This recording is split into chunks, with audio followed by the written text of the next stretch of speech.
esmagada pelos poderosos, experimentava invariavelmente o desprezo da jactância e da presunção.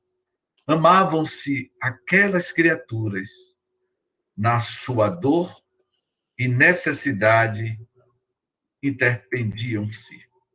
Aquele rabi que os alentava era o rei aguardado há séculos, carinhosamente esperado, que os libertaria do opróbrio e da servidão.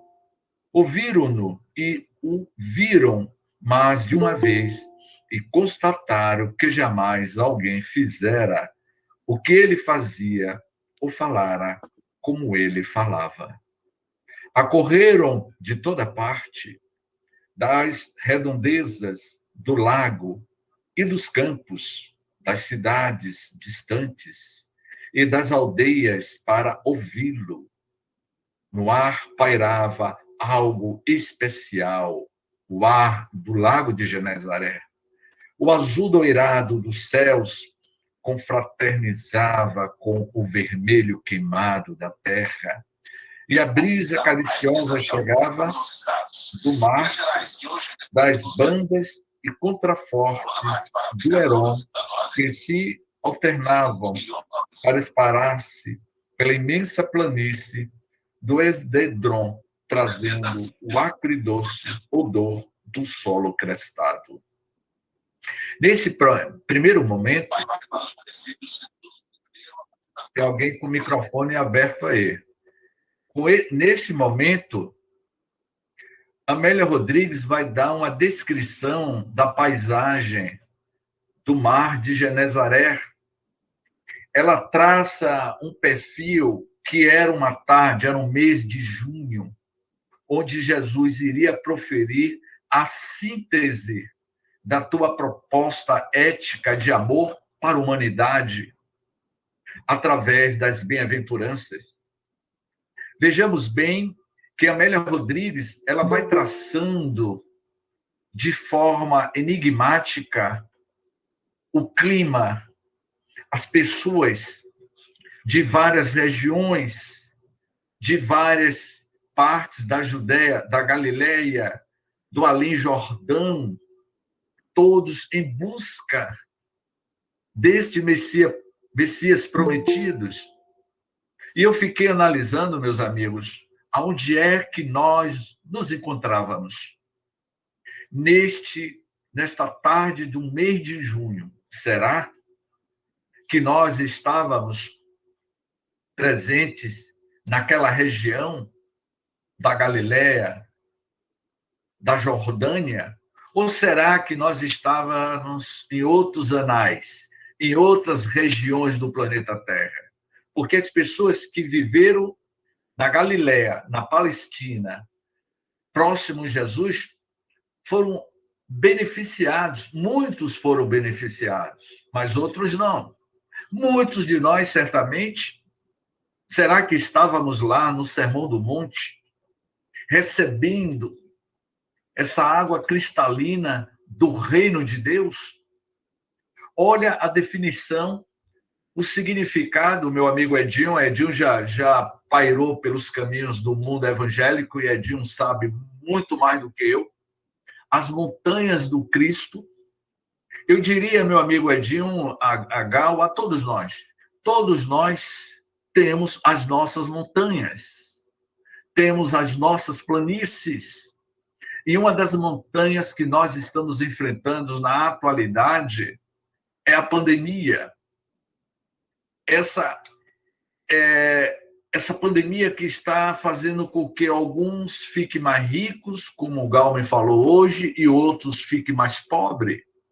Mas olha a interpretação que Amélia Rodrigues vai dar sobre a montanha. Em sua grandeza especial, a montanha é um símbolo, o filho do homem que desce aos homens, vencendo as dificuldades do mergulho no abismo e do homem que sobe conduzindo os homens por sobre escarpas lacerantes até o seio de Deus. Jesus era o filho do homem. Nós também somos o filho do homem. E quais são as escarpas que nós estamos enfrentando nas nossas jornadas pelos caminhos da vida? E Amélia Rodrigues vai pontuar sobre a montanha. A montanha também é destaque maravilhoso na paisagem. Eu não sei se algum de vocês aqui já realizou alguma viagem a Israel, que está em guerra agora. O local onde Jesus colocou as suas pegadas está tendo conflito agora lá. Mas se alguém já foi lá para a região de Israel, Jerusalém, o Mar de Genezaré, para Jerusalém fica a 50 e poucos quilômetros de distância. É rodeado de montanhas. O Lago de Genezaré é rodeado de montanhas. Então, ela vai dizer assim, a montanha também é destaque maravilhoso na paisagem. E a montanha pode significar vencer os óbices que perturbam o avanço na jornada evolutiva. Eu vou dar uma pausa aqui. Essa jornada evolutiva nossa, não é? O avanço da nossa jornada é subir as montanhas. Cada um de nós possuímos os nossos próprios Everestes. A nossa montanha vai ser proporcional à intensidade que nós estamos estabelecendo como padrão de vida nossa, conforme Emmanuel vai dizer no livro Pensamento e Vida. O pensamento cria a vida que procuramos. Ou seja, as nossas montanhas é proporcional ao tipo de pensamento que nós criamos para a nossa própria vida. E aí ela vai dizer assim, deixar o monte, é não considerar o empecilho e refazer o caminho, alongar as mãos em direção dos que ficaram tolhidos na retaguarda. Aqui tem 16 pessoas no estudo, e fora os companheiros que estão lá no YouTube. Tá? Nós, em tempos de pandemia, estamos alongando as nossas mãos em direção dos nossos irmãos que estão ficando tolhidos na retaguarda? A fome que está agraçando diante dessa pandemia? Pelo que eu vejo, o estudo de hoje, nós vamos ter que dividir aí em 3 capítulos, porque nós vamos falar sobre as bem-aventuranças. E cada bem-aventuranças nos leva a ter um autoconhecimento de como é que nós estamos lidando com cada bem-aventuranças nos nossos dias atuais. Não é? E aí, Amélia diz assim, é muito áspera a descida aos homens para erguê-los a Deus. No caso de Jesus, que ele teve, eu não diria que ele teve dificuldade, mas ele diminuiu o padrão espiritual dele, diminuiu o psiquismo dele para estar entre nós encarnados na Terra. E aí Amélia continua dizendo, perder-se entre as querelas humanas para encontrar os espíritos em perturbação na noite das necessidades aparentes e resplandecer na madrugada sublime, guiando-os por sobre os escombros da véspera, a fim de subirem até o planalto, onde brilha permanentemente o sol do claro e demorado dia. Descer sem decair. Eu acho, Joilson, que esse trecho aqui, meu amigo Joilson, dá para a gente fazer um seminário e discutir o que é que Amélia Rodrigues quis dizer, perder-se entre as querelas humanas. O que é que a gente mais adora fazer, hein, dona Alda, nas nossas querelas humanas, nas nossas picuinhas? Há poucos instantes, eu estava falando sobre reconciliar com seus inimigos enquanto é tempo. Era a palestra que eu estava fazendo anteriormente, antes de entrar aqui agora. Eu comentava na outra live, há poucos instantes, que o problema da humanidade é a questão do ressentimento. As doenças que assolam a humanidade está associada ou associado às mágoas, aos ressentimentos. Não saber perdoar vai levar feridas na alma, que, por sua vez, vai refletir no corpo físico. Então, quando ela diz isso, não é? Que sobre os escombros da véspera, a fim de subir até o planalto, onde brilha permanentemente o sol do claro e demorado dia. Não é isso que nós estamos buscando, meus irmãos? Nós não estamos buscando um novo alvorecer, um novo dia, diminuindo as nossas dores da alma, as nossas angústias. Mas para que a gente chegue até o topo de uma montanha, para contemplar o pôr do sol, é necessário sacrifício, é necessário renúncia. É exatamente isso que a Amélia, de certa forma, está querendo afirmar. Ela diz assim: descer sem decair. Nós vamos abrir para os questionamentos mais adiante. Descer sem decair. Os homens suscitam obstáculos onde existem opiniões e levantam cerros onde estão convenções. Esquecer-se e vir até os que se debatem nas questiúnculas que vitalizam com desconcerto emocional e sofreguidão. Amélia Rodrigues, ela vai dar uma definição, não é, das nossas querelas, das nossas mágoas, das nossas lutas, das nossas emoções.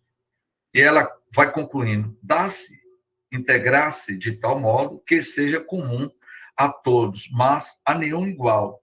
Este, o díptico, subir, descer. O que vem a ser essa palavra díptico? Relevo. Este nosso relevo, para subir ou descer, temos que passar por inúmeros relevos na nossa vida. Subir sem abandonar a baixada e descer sem esquecer os cimos.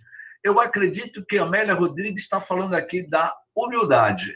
Ser humilde. Ser sereno. A montanha era uma montanha qualquer. E o poema que ali seria apresentado jamais foi ouvido.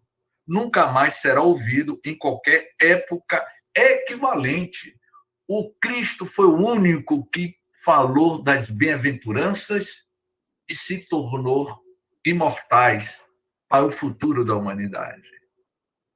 E ela vai dizer, o evangelista Mateus assevera, e Jesus, vendo a multidão, subiu ao monte, enquanto Lucas informa, e descendo com eles, parou no lugar plano.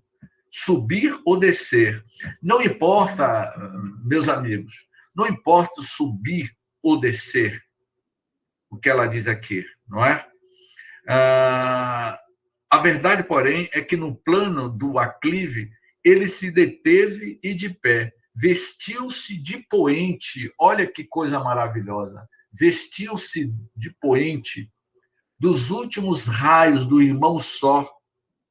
Esse irmão Sol que nós contemplamos nesta super estrela que é o Sol. Quantas vezes esse Sol que nos abençoa hoje brilhou no Sermão do Monte, clareou os cabelos de Jesus, iluminou aquela tarde do mês de junho. Este sol foi testemunha do Sermão do Monte apresentado pelo Cristo e que ficaria imortalizado na mente e na consciência de todos nós. As vestes abrasadas e a ansiedade do mundo em volta. No magote, homens, mulheres e crianças que levariam no cérebro e no coração a mensagem, o poema divisor das realidades diferentes. A multidão era a sua paixão, a sua vida, amá-la e atendê-la no seu fanal. Sentindo a multidão submissa, magnetizada, esquecida de si mesma, numa sublime comunhão em que extravasava toda a vida. Ele, abrindo a sua boca, os ensinava, dizendo, meus irmãos, eu fico imaginando a beleza que foi aquela tarde do mês de junho, há 2021 anos atrás, quando ele abre o seu verbo divino e diz: bem-aventurados os pobres de espírito, porque deles é o reino dos céus. Vejamos bem a forma poética que Amélia traduz. Humberto de Campos, no livro Boa Nova, ele tem uma crônica, porque Humberto de Campos, ele era jornalista. Ele vai dar a mesma definição que Amélia Rodrigues vai dar, mas Amélia, com essa veia literária, ela vai descrever o sentido simbólico e psicológico da primeira bem-aventurança. São 9 bem-aventuranças. Eu acredito que não vai dar para a gente tratar as 9 hoje. Vamos dividi-las. Mas essa primeira, que é bem-aventurados, os pobres de espírito, porque deles é o reino dos céus. E ela diz assim, os pobres, todos os conheciam. Eram maltrapilhos, mal cheirosos, doentes, distendiam a mão, que a misericórdia estiolam. Eram pobres, no entanto, quantos deles portavam os tesouros da riqueza do espírito, espírito rico de revolta, possuidor de paixões, dono de vasto cabedal e de angústia e mágoa. Muitos são ricos. Destas, se é que eu diria que, não sei se é um termo correto, eu peço ajuda aos universitários, mas seria uma virtude negativa, se é que eu posso me expressar dessa forma. É rico de paixões, de vasto cabedal, de angústia e mágoa. Esses são pobres nesse sentido. Quais seriam os pobres de espírito? Pergunta Amélia Rodrigues. Nós nos enquadramos como pobres de espírito? O vento perpassa em leve, cantilena pela multidão, ela vai falar cantilena, pela multidão pensante, a raciocinar no silêncio que se fez espontâneo, na pausa que natural se alonga. A cantilena, a pausa que Jesus deu, magnetizava aquele povo. Amanhã, no estudo do livro A Gênese, na Casa do Caminho, amanhã eu vou falar sobre a multiplicação dos pães que se deu exatamente no Sermão das Bem-aventuranças. Essa pausa que Jesus deu, ele alimentava a alma das pessoas. O fenômeno da multiplicação dos pães ocorreu naquele período das bem-aventuranças. O pão, o maior pão que a humanidade recebeu naquele período, e que continuamos recebendo, é o pão espiritual. A multiplicação dos pães, que nós vamos tratar amanhã no estudo da Gênese, se deu pelo processo de um fenômeno que certamente Jesus conseguiu multiplicar esse pão espiritual e que alimentava todas aquelas almas. Então, ela vai dizer assim, os ricos possuem moedas e títulos, propriedades e espíritos ricos de ambições, de orgulho, de missioneísmo. O rico é possuidor disso. Por isso que Jesus iria afirmar, dai a César o que é de César e dai a Deus o que é de Deus. E aí, Amélia diz, os pobres de espírito são os livres de posses e ambições, amantes de liberdade, pungadores dos direitos alheios, idealistas, cultores da verdade, preparados para a verdade, sem peias atadas à retaguarda, sem ímãs atraentes à frente, semelhante aos simples, desativados e às crianças, inteiramente livres, candidatos ao reino dos céus e súditos dele desde já, inocentes porque venceram o contributo das lágrimas e o patrimônio dos suores, ressarcido o débito, lavadas as mazelas, puros, portanto, sem a vacuidade do eu, predispostos à autodeliberação, à autossublimação, livres dos resíduos do mundo, não consumidos, não afligentes, com todos ao lado de todos, sem ninguém, não amarrados aos outros, às convenções dos outros, pobres de espírito. A multidão aguarda, pulsam os corações. Os olhos de todos brilham com lampejos diferentes. A voz do Rabi espalha o canto. Eu não vou falar da próxima bem-aventurança. Eu vou me ater nesse aqui para que a gente converse. O tema é bem-aventurados os pobres de espírito, porque deles é o reino do céu. E gostaria de ouvir as considerações dos digníssimos e das digníssimas irmãs. Amélia nos deu um puxão de orelha.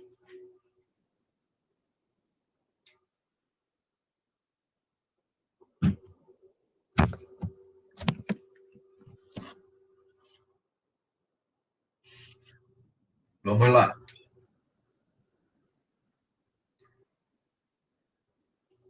Quanta luz neste ambiente, descendo sobre nós, vibrando em nossas mentes. Quanta luz. Eu vou cantar enquanto vocês pensam. Amélia Rodrigues, eu diria que ela é a essência da poesia que viveu na Terra.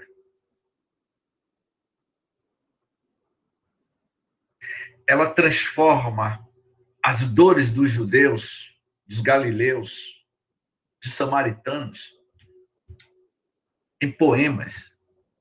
Qual é a lição que nós tiramos de tudo isso, dona Alda Oliveira?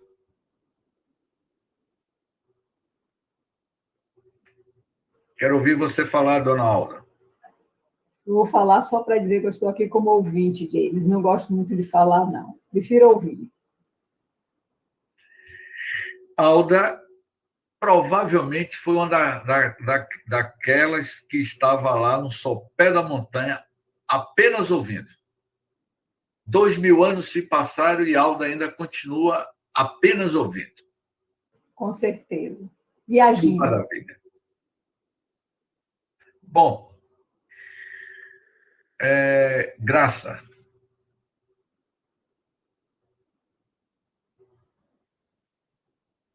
Graça.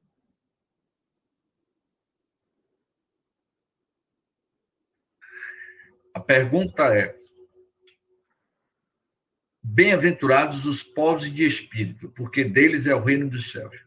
É a forma como a Amélia apresentou. Como é que nós podemos vivenciarmos essa primeira bem-aventurança nos nossos dias atuais?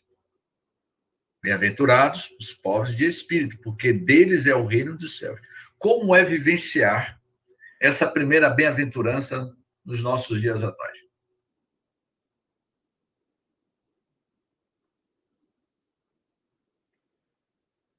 Eu quero ouvir você, Edinho. Edinho tem muita coisa para contribuir, viu, Jairus?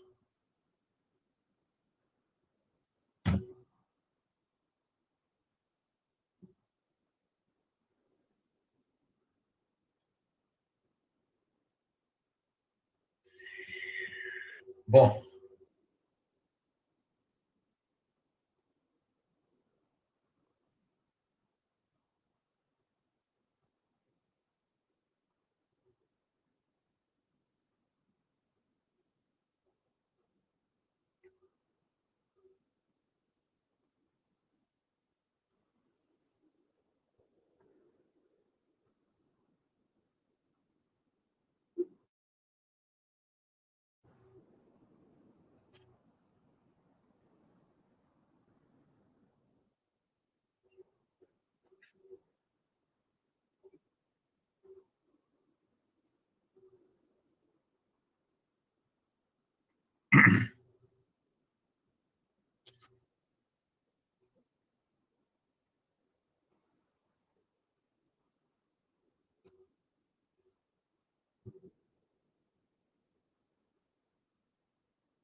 Amélia Rodrigues, ela diz assim, quais seriam os pobres de espírito? Primeiro, ela dá uma definição. Os ricos possuem moedas e títulos, propriedades e espíritos ricos de ambições, de orgulho, de missionerismo.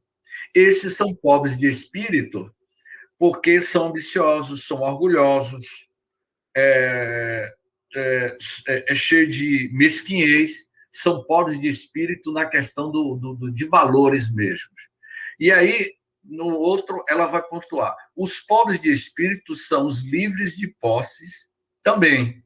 Os pobres de espírito também são os livres de posses e ambições, amantes da liberdade, pungadores dos direitos alheios, idealistas, cultores da verdade, preparados para a verdade, sem peias atadas à retaguarda, sem imãs atraentes à frente, semelhantes aos simples, desativados e tipo as crianças. Ou seja, é a forma como você vai lidar com os bens do mundo de César. Foi exatamente por isso que Jesus iria dizer: dai a César o que é de César e dai a Deus o que é de Deus. Chico Xavier psicografa um livro de bolso, cujo título do livro se chama Dinheiro, que o Espírito Emmanuel fala sobre a função do dinheiro na Terra. Ser rico é uma missão meritória tanto quanto ser pobre. O rico, o possuidor de bens materiais, ele tem um compromisso espiritual maior do que muitos pobres, porque ele tem que multiplicar os seus talentos, a sua riqueza, em benefício da humanidade. Agora, é a forma como nós administramos o nosso patrimônio, o nosso dinheiro. Há dois ricos, não é? Aquele rico que multiplica é a parábola daquelas três figuras que enterraram a moeda na terra. Os talentos. Qual daqueles três nós nos encaixamos? No primeiro que escondeu? No segundo que multiplicou? A maioria de nós escondemos a nossa moeda porque queremos viver na nossa zona de conforto. Então, ser rico é uma grande missão, ter dinheiro é uma missão para você ajudar a beneficiar a humanidade. Agora, cada um tem o seu livre-arbítrio de como vai administrar os seus bens, as suas riquezas. Eu me recordo daquela novela, era uma novela nos anos 80, que tinha aquele ator Ari Fontana, que fazia Nonô Correia. Nonô Correia era um suvina de uma novela chamada Pão, Pão, Beijo, Beijo, que passou nos anos 80, que ele era um suvina. Ele trancava a geladeira com um cadeado, com a corrente, porque tudo dele era controlado. E tem pessoas que é assim. Adquire e coloca as suas moedas no gasofilácio, mas não multiplica para benefício do próximo ou da sociedade. Então, vamos passar, então, agora para a segunda bem-aventurança analisada por Amélia Rodrigues. Bem-aventurados os que choram, porque eles serão consolados. O que é que está acontecendo hoje na humanidade? Estamos derramando lágrimas. A morte está batendo a porta de cada um de nós. Semana retrasada, eu estava acompanhando os estudos de Sueli Caldas sobre o novo rumo no mundo de regeneração. Sueli Caldas, no final do mês de março, ela estava falando sobre Eurípides Bassanúfalo, que foi vítima da gripe espanhola, isso no dia 30 de março. Sueli comentava que Eurípides, aos 30 e poucos anos, foi vítima da gripe espanhola. E quando foi essa semana, a nossa querida Sueli Caldas desencarna, vítima da Covid. Há 25 dias atrás, o nosso amigo Dutra, ex-presidente do Humberto de Campos, desencarnou com a Covid. As lágrimas que a gente está derramando, a partida dos nossos entes queridos. Quem imaginou que Sueli, que estava conosco já há 2 meses estudando, e ela falando da pandemia, ela seria a próxima vítima. Como pode ser qualquer um de nós? Bem-aventurados os que choram, porque eles serão consolados. O olho é a candeia do corpo, vai dizer Amélia Rodrigues. E todos os olhos cintilam, lágrimas coroam-nos. A figura do Rabi é ouro refletido contra o céu, longínquo, muito claro. Olha, minhas amigas, Dona Maria das Graças, Amélia Rodrigues, ela é muito poética, não é verdade, Dona Maria das Graças? Ela é poética. Todos ali têm lágrimas acumuladas e muitos as vertem sem cessar nas rudes provações, ocultam ou publicamente. Quantas lágrimas nós estamos derramando? Quantos de nós que estamos nesta sala e lá no YouTube nos assistindo vive fechando, chorando no seu mundo íntimo? Quantas vezes cada um de nós derramamos as nossas lágrimas na calada da noite, ou na noite escura da alma, como vai dizer João da Cruz? Todos ali têm lágrimas acumuladas. Longa é a estrada do sofrimento, rudes e cruéis, os dias em que se vive. Isso há 2021 anos. Hoje, mais de 2000 anos, estamos nessas estradas do sofrimento. E ela vai dizer: espíritos ferretados pelo desconforto e desassossego, corações despedaçados, enfermidades e expiações. Quantas enfermidades vêm graçando a humanidade, sofrendo. Todos choram e experimentam a paz refazente que advém do pranto. É necessário a gente derramar as nossas lágrimas. Mas, James, eu sou espírita, eu não posso chorar no velório de um ente querido. Chore, é necessário chorar. Nós não somos espíritos perfeitos. Todos choram, experimentam a paz refazente que advém do pranto. Creem muitos que o pranto é vergonha, esquecidos do pranto da vergonha. Dizem outros que a lágrima é pequenez, que retrata fraqueza e indignidade. A chuva descarrega as nuvens e enriquece a terra, lava o lodo e vitaliza o pomar. As lágrimas que nós derramamos, que a Amélia diz aqui, é a chuva que descarrega as nuvens e enriquece a terra, e lava o lodo e vitaliza o pomar. Cada lágrima que nós derramamos é a explosão das nuvens no nosso mundo interno, que eclode como gotas que saem dos nossos olhos. As nossas lágrimas vai vitalizar a terra. A lágrima é presença divina. Por que ela quis dizer que a lágrima é presença divina? As lágrimas que Chico Xavier derramou quando seu cão foi sacrificado. O ressentimento, a mágoa que Chico carregou durante um certo período. Ele chorou. Ele ficou magoado com a senhora que matou o cachorro. Ele ficou muito aborrecido com essa senhora. Até que Emmanuel lhe aparece e pergunta por que ele está derramando aquelas lágrimas. E por que que ele está aborrecido e ressentido com a senhora? Emmanuel iria dizer: Chico, estamos tendo problema. E qual é o problema, mano? Nós não estamos conseguindo se aproximar de você. Você está criando uma barreira. Não tem como nós nos aproximarmos de você.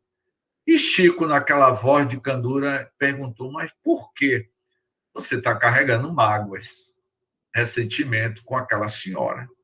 Mas ela matou o cão que eu tanto amava. E o que é que eu devo fazer para tirar essas nuvens que estão imaculando a minha alma? Aí Emmanuel disse: você vai perguntar à mulher que matou o seu cão o que é que ela mais precisa da vida dela. Mas ela matou meu cão e você quer que eu pergunte o que é que ela quer ganhar de presente? Vá, Chico, e faça isso que você vai ver o resultado. Aí Chico foi até ela, ainda muito ressentido e magoado com a senhora, que trabalhava, se eu não me engano, na casa dele. Ele perguntou: o que é que a senhora quer ganhar de presente? Ela disse: eu quero uma máquina de costura. E Chico iria dizer mentalmente: valei nosso Senhor Jesus Cristo. Essa máquina de costura deve custar uma fortuna. E Emmanuel lhe disse: vá e compre a máquina de costura. Mas eu vou levar uma eternidade pagando. Você vai pagar a máquina de costura para ela. Chico foi na loja, comprou a máquina de costura e deu à mulher que tinha matado o seu cão. E quando a mulher ganhou a máquina de costura, ela começou a dizer: Chico, que Deus lhe abençoe, que Deus lhe dê em dobro. E começou a jogar palavras de virtudes. E Chico recebia aquilo como pétalas que estava renovando o seu mundo íntimo. E aí a Emmanuel disse: agora sim, agora nós vamos começar a se aproximar de você, que você conseguiu reverter essa situação. Bem-aventurados os que choram, porque eles serão consolados. Viver na Terra é fácil. O problema é que nós complicamos. Mas, James, não digo uma coisa dessa. Eu digo, o problema está em nós. Nós é que somos os complicadores. Quando alguém chora, ali está justiçando, vai dizer a Amélia, abrindo rotas de paz nas províncias do espírito para o futuro. Olha que coisa profunda, minhas irmãs. Chorar é abrindo rotas de paz nas províncias do nosso mundo íntimo. Quantas rotas, quantas estradas, quantos países existem dentro do nosso mundo íntimo? As moradas da casa de meu pai, que Jesus se referia, ele se atribuía também às moradas interiores no nosso mundo íntimo, e que Teresa d'Ávila vai falar sobre o castelo interior, que existe verdadeiros castelos, verdadeiros calabouços dentro do nosso mundo íntimo.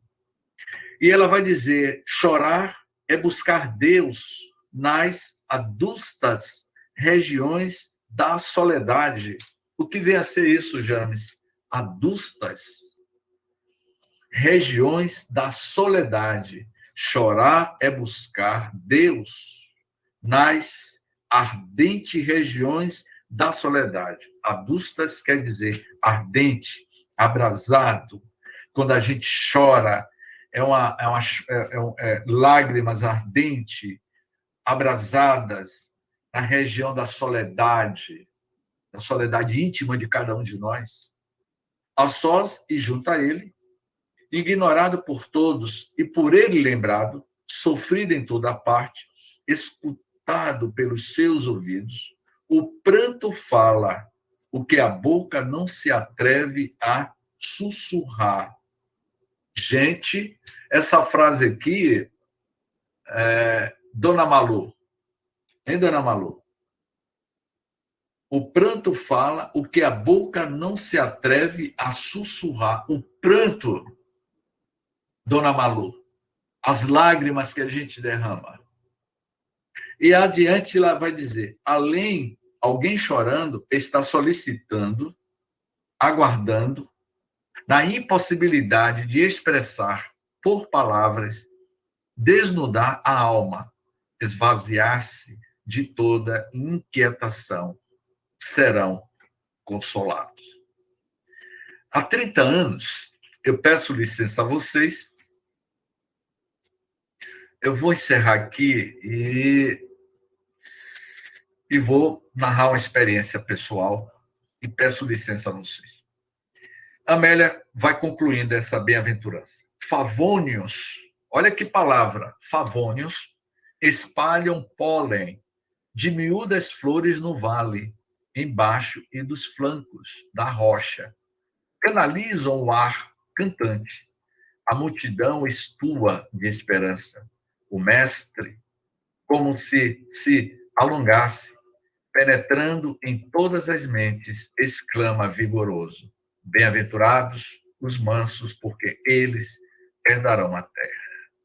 Peço licença a vocês sobre derramar lágrimas nas nossas solidões. Há 30 anos, eu me separei da minha esposa. Era uma época, meu filho pequeno, nós nos separamos e nessa separação, aquele que mais ama sofre em uma separação. Existem dois tipos de separação, a consensual e a litigiosa. A minha separação há quase 30 anos atrás foi litigiosa. Eu sofri muito porque eu a amava. E houve algumas situações que me levou a dores profundas da minha alma. Eu fui, de certa forma, tocado na fibra íntima da minha alma. Eu sofria muito. E não conseguia, inicialmente, perdoá-la por tudo que aconteceu. Naquele ano de 94, eu já realizava palestras. Eu já era palestrante espírita, já pregava o Evangelho de Jesus nos idos de 1994. No meio de uma separação, eu estava sendo marcado pela dor. Meu pai, entre a vida e a morte, meu pai amputa uma perna, 4 meses depois ele desencarna. Nesse mesmo ano de 94, eu saio da empresa, a mulher me larga, meu pai desencarna. E as lágrimas corriam sobre a minha face. E foi o ano que eu mais recebi ligações telefônicas para proferir palestras sobre o perdão. Me lembro como hoje, o Centro Espírita André Luiz, no Largo do Tororó, ali em Nazaré, me ligavam, me convidando para realizar palestras sobre o perdão. E eu dizia sim, eu ia fazer as palestras. E quando eu subia na tribuna, falando sobre o perdão para o próximo, eu derramava as minhas lágrimas internas. Depois de muitos anos, eu iria entender que aquelas lágrimas que eu derramei foi necessário para a minha lição, para o meu aprendizado. Eu não vou entrar em detalhes, mas cada um de nós derramamos as nossas lágrimas. E essa, bem-aventurados os que choram, porque eles serão consolados. O que eu contei na outra live. Eu tive um inimigo. 37 anos sem contato com esse inimigo. Eu sofri bullying. Hoje é bullying, não é isso, Jailson? Você já sofreu bullying, Jailson, na sua adolescência? Eu sofri na escola Parque. Chegava na porta da escola Parque, os meninos me chamavam de... Eu não vou dizer aqui o apelido para que vocês não façam bullying com James Ney. Paulo me chamava de tal coisa. Eu briguei com Paulo, eu tinha 15 anos de idade. E fui às vias do fato, na briga de murro e pontapés, na porta da escola. Eu odiava Paulo e Paulo me odiava. Ele morava na mesma rua em que eu morava. Eu odiava Paulo e Paulo me odiava. Quando eu soube que ele mudou-se, que ele saiu do bairro onde eu morava, eu dei graças a Deus que aquele infeliz foi embora. Não é assim que a gente diz? Hein, Jailson? Graças a Deus que aquele infeliz foi embora.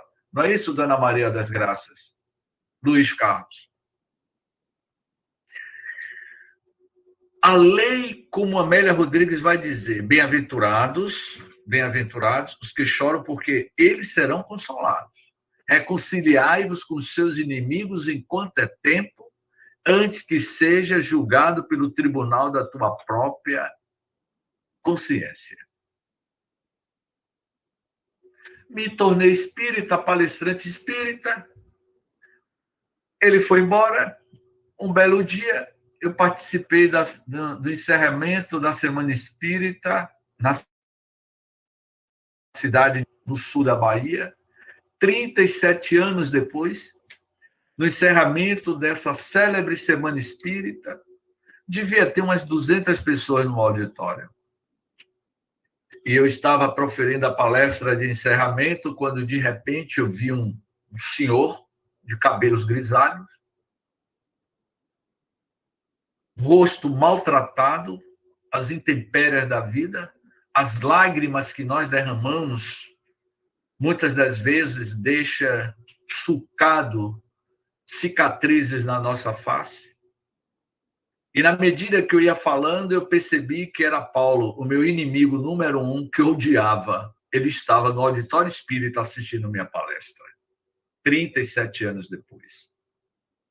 E na medida que eu ia desenvolvendo o tema, a minha consciência ficou dividida do tema que eu abordava e, ao mesmo tempo, eu ia recordando como se fosse uma tela de cinema a briga que eu tive com Paulo na porta da escola Parque, aqui na Caixa d'Água, as brigas que eu tive com ele, e simultaneamente eu fazia palestra e lembrava, porque a mente tem essa capacidade. Ao terminar a palestra, ele veio na minha direção e disse: "Está me conhecendo, James?" Eu fiz de conta que não conheci. Eu disse: "Eu estou achando você conhecido." Claro que sabia que era ele, mas estava dando uma de João sem braço.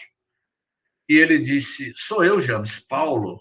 Lembra da nossa época de garoto?" Eu disse: "Ah, Paulo, da Escola Parque, meu colega. E que nós brigamos na porta da Escola Parque."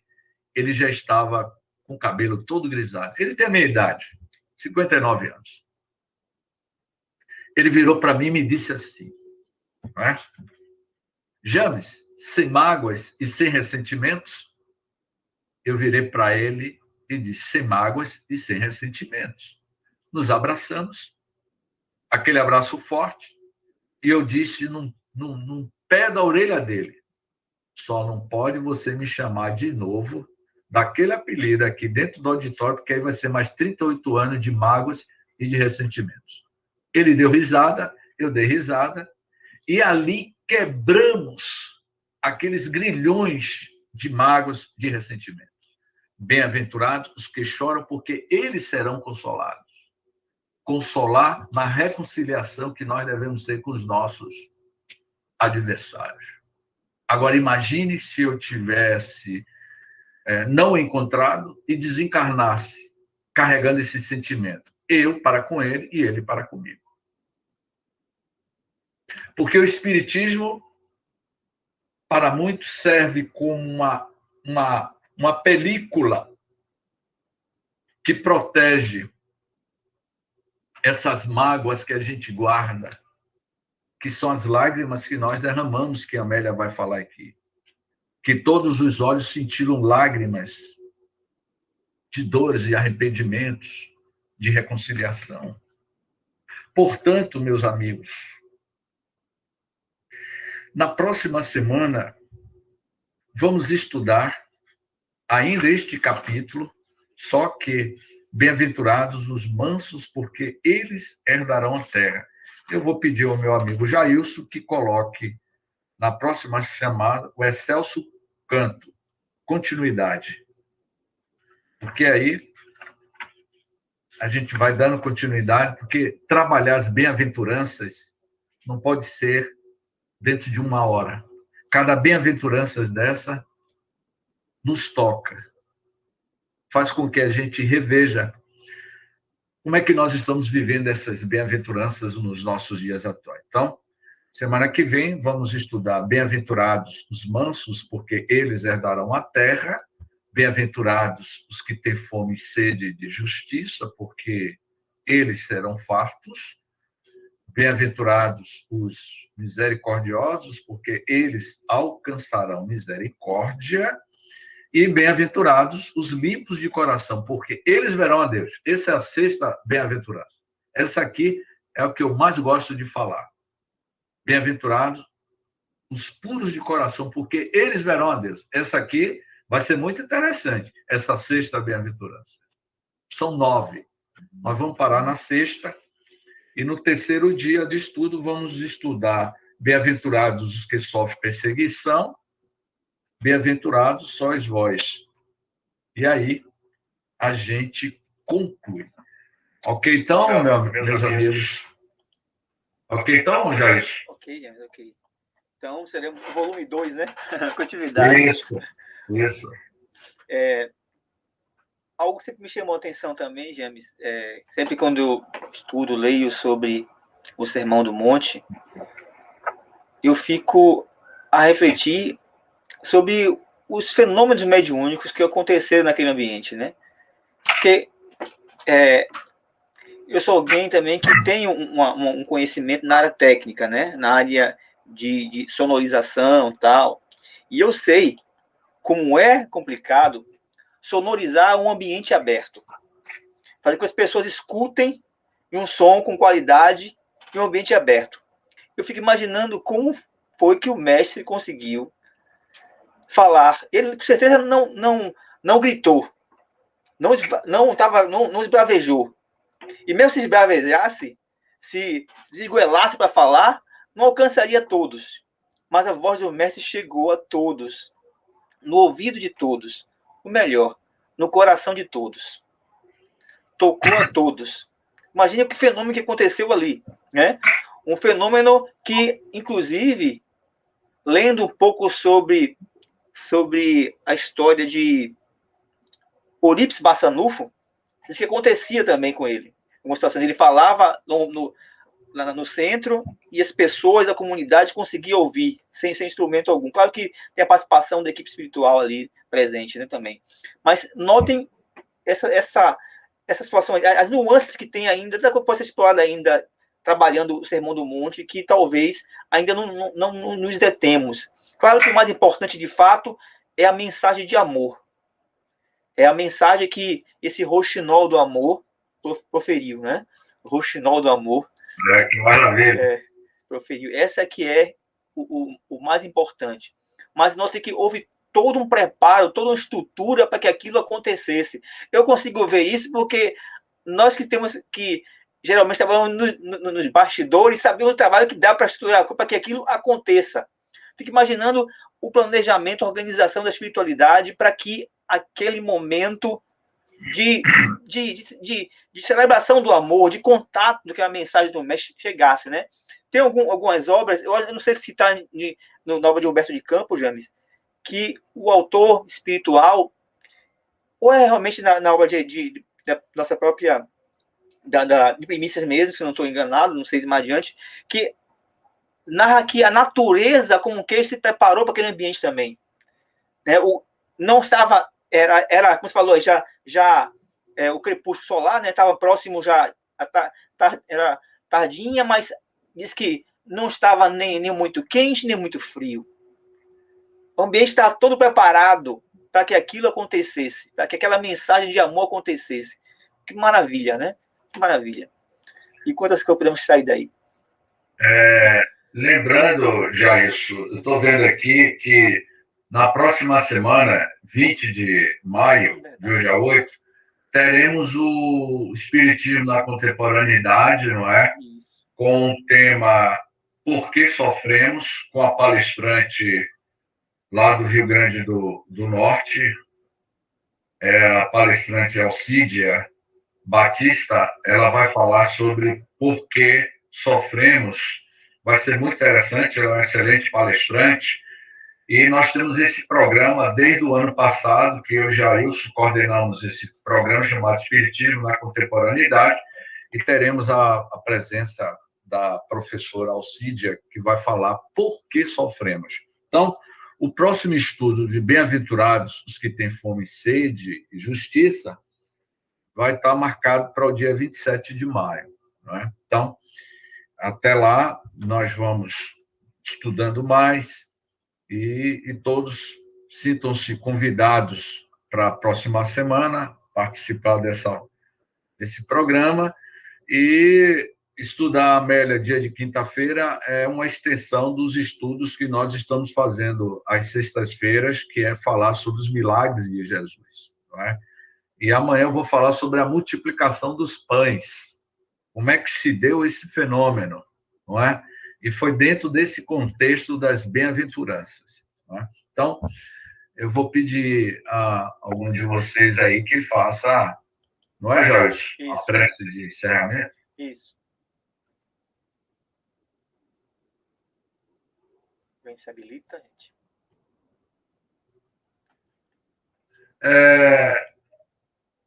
Então, eu vou pedir a Dona Malu.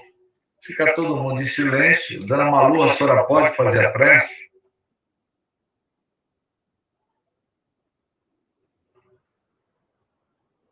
Tem que abrir o microfone, Dona Malu. Não abriu não, Dona Malu. Abre o microfone de Dona Malu, Jorge. Eu não consigo, não. É isso ela mesmo. Eu só consigo desativar. Ativar. Agora, Dona Malu, conseguiu. Conseguiu? Conseguiu.